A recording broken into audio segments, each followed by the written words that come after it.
बात करने की यहाँ पर कोशिश करते हैं। क्या लगता है कि क्यों हुआ? उसने आपसे पैसे मांगे प्रेगनेंसी को लेकर, लेकिन उसकी पत्नी तो मना कर रही है कि वो प्रेग्नेंट थी नहीं। तो उसकी चाल थी, ये चाल से आया, पहली बार आया मेरे घर पे, वैसे कभी आया ही नहीं। मुझे क्या पता कितने घंटे चुप्पे चला गया। मेरे बच्चे मुझे पैसे भी लेके गया, मेरे यहाँ इसको बहला के ले गया, मुझे नहीं पता ये कैसे लेके चला गया। जब हमारा बीच में छोटा बड़ा बीच वाला जब चिल्लाया तब मुझे पता चला। कल जो तस्वीरें थी पोस्टमार्टम रिपोर्ट में भी वही बयां हुआ, 14 बार बड़े पर 9 बार। क्यों मारा उसने, क्यों मारा, किसने करवाया इतना बेदर्द मेरे बच्चों से? मेरे बच्चों को इतनी बेदर्दी से मारा, क्यों मारा? क्या चाहते हैं आप लोग प्रशासन? साथ चाहते हैं, मुझे उसे पकड़ के मेरे सामने पूछताछ की जाए, आखिर उसने क्यों किया ऐसा, किसी ने करवाया है उससे।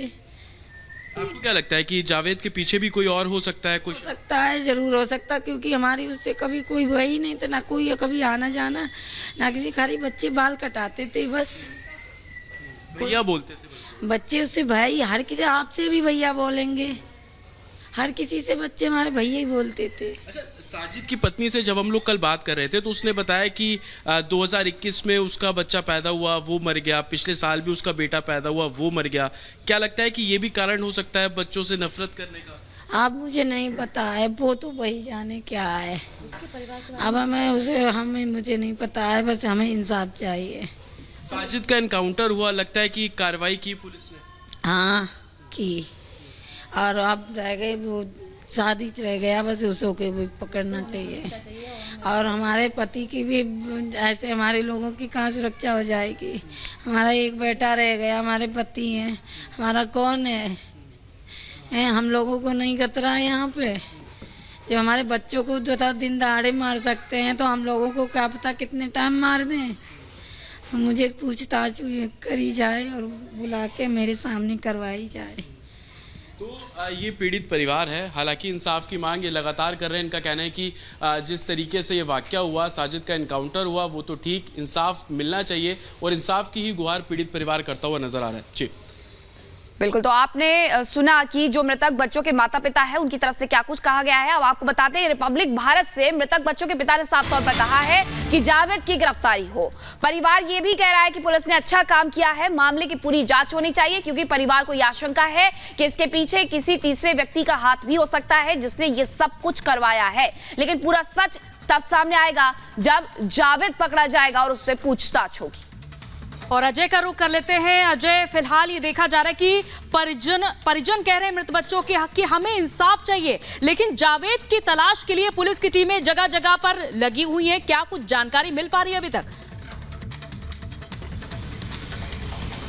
बिल्कुल, जावेद की तलाश के लिए टीम लगी और जैसा जतिन की तरफ से कल भी जानकारी दी गई थी कि कॉम्बिंग अलग अलग हिस्सों में की जा रही है। जो जंगल का इलाका बदायूं से सटा हुआ है वहां पर भी पुलिस तफ्तीश कर रही है, लेकिन जो कार्रवाई पुलिस की तरफ से की गई है बदायूं में, उसका असर भी देखने को मिला है। जिस रात ये घटना घटी बदायूं की इन सड़कों पर, आपको सड़कें दिखाते चलते, काफी हंगामा था, तोड़फोड़ थी, काफी कुछ चल रहा था, लेकिन आज सामान्य जनजीवन दिखाई दे रहा है। दुकानें खुली हुई दिखाई दे रही हैं और लोग अपने घरों से बाहर निकल के सामान्य जनजीवन में दिखाई दे रहे हैं। तो जिस तरीके से कार्रवाई हुई थी उसके चलते बदायूं की आबो हवा में एक शांति तो है, लेकिन एक जो किरदार है उसको खोजने की मांग परिजन भी कर रहे हैं। पुलिस भी लगातार उसी किरदार के जो है फॉलोअप में लगी हुई है, उसी के ट्रेल को फॉलो कर रही है। अजय, एक सबसे बड़ा सवाल यह भी उठ रहा है कि देखिए, वो काम नाई का करते थे, 2 लोग थे, साजिद और जावेद। अब पुलिस पर फायरिंग के उनके पास हथियार भी आ गया। क्या परिवार वाले मांग कर गिरफ्तारी हो? ऐसा संभव है कि योगी सरकार में गिरफ्तारी होगी या फिर एनकाउंटर होगा? देखिए, ये यथास्थिति पर निर्भर करता है। जो लीगल प्रोसीडिंग है, लीगल प्रोसीडिंग में अगर वो आके खुद अपनी तरफ से समर्पण करता है, लीगल प्रोसीडिंग में अगर पुलिस उसे गिरफ्तार करती है कहीं पर जाके, तो चीजें जो लीगल प्रोसेस होता है कोर्ट के थ्रू उस तरह से जाएंगी। लेकिन कई सारी कहानियों में ऐसा देखने को मिला है कि जो इस तरह के अपराधी होते हैं, जो आदतन अपराधी होते हैं, वो अपनी तरफ से पुलिस पर फायरिंग करते हुए सामने दिखाई देते हैं। और जब इस तरीके की चीजें सामने आती है तो कहीं हाफ एनकाउंटर, कहीं जरूरत पड़ने पर जब बात पुलिसकर्मियों की जान पर आ जाती है तो फुल एनकाउंटर तक देखने को, पूरा एनकाउंटर देखने को मिलता है। तो अगर चीजें पुलिस तरीके से खोज रही है, जिस एग्रेसिव तरीके से पुलिस खोज रही है, जल्द मिल जाते हैं, चीजें सही से होती हैं तो चीजें बिल्कुल पुलिस की टीमें खोज रही हैं और लगातार इसी कड़ी में कार्रवाई की जा रही है। बहुत बहुत शुक्रिया अजय तमाम जानकारी के लिए। तो जावेद पर अब 25,000 का इनाम पुलिस ने गिरफ्तारी के लिए घोषित कर दिया है। साजिद पहले ही जेल किया जा चुका था। इस घटना की 2 घंटे बाद साजिद को ढेर कर दिया गया और अब आरोपी जावेद का नंबर है, क्योंकि जिस तरह से कुल मिलाकर 23 बार अटैक किया गया है इन दोनों मासूम बच्चों पर, उसके बाद अब जावेद की गिरफ्तारी के लिए पुलिस की कई टीमें अलग अलग जगह पर छापेमारी कर रही हैं। ये कॉमिंग की जा रही है कि जल्द से जल्द जावेद को गिरफ्तार किया जा सके। तो देखिए, जो जावेद है अभी उसे ढूंढा जा रहा है और उस पर 25,000 का इनाम भी घोषित कर दिया गया है, लेकिन साजिद पर तुरंत एक्शन लिया गया है। बदायूं में जो कुछ भी हुआ उसने सबकी रूह कहीं ना कहीं कपा दी कि आखिरकार इतनी बड़ी वारदात किस तरीके से, वो भी 2 मासूम बच्चों के साथ।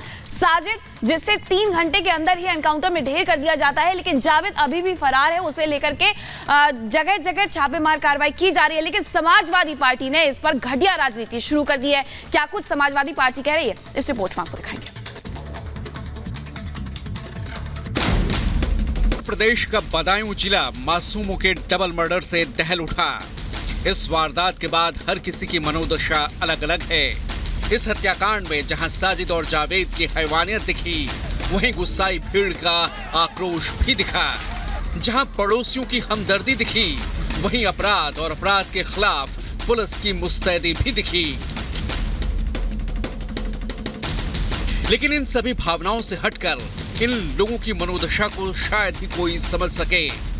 एक वो मां है जिसकी ममता का कत्ल कर दिया गया, दूसरा वो भाई है जिसके सामने ही उसके भाइयों को उस तरह से काट डाला गया।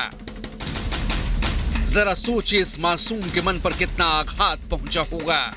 जिस खौफनाक मंजर को इसने अपनी आंखों से देखा है, शायद वो अपनी पूरी जिंदगी ना भूल पाए। से ऊपर ले गया था। क्या बोलकर ले गया था? कर ऊपर सब चीजें दिखा दो।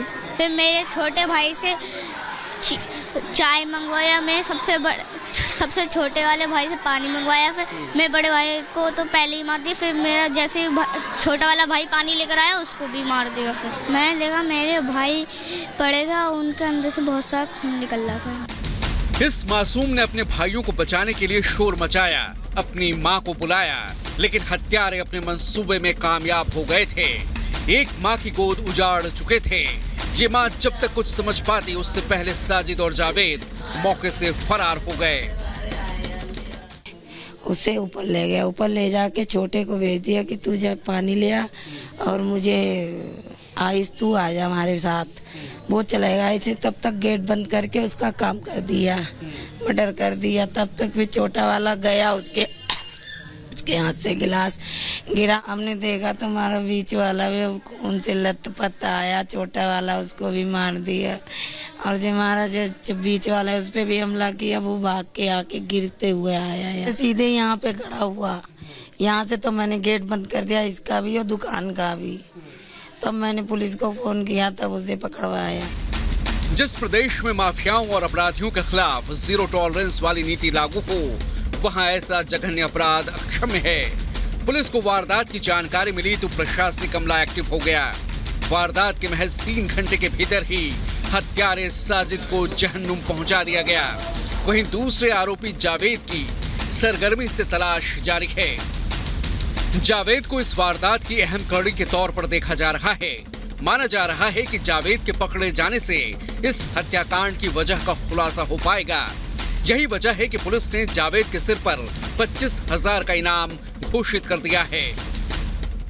अभी भी हम लोग इसको देख रहे हैं, इसकी गहराई में जाने का हम लोग प्रयास करेंगे क्या कारण रहा है। क्योंकि वो पुलिस टीम पे फायरिंग करके भाग रहा था, तो पुलिस ने अपने बचाव में उस पर फायर किया और उसी फायर के दौरान उसको गोली लगी और बाद में उसकी मृत्यु हो गई।